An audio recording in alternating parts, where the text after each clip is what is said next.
મિત્રો, ભગવાનનું ધ્યાન કરવું તેના 3 ભેદ છે.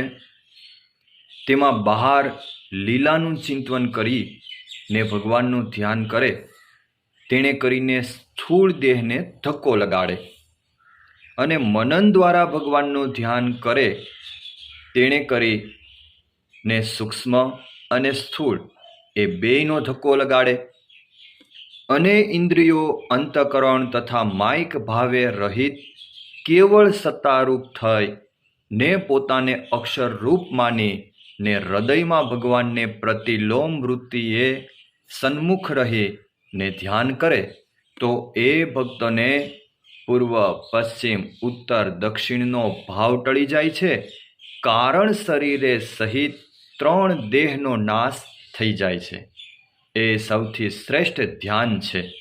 તો મિત્રો, શુભ કાર્યમાં વિલંબ શાનો?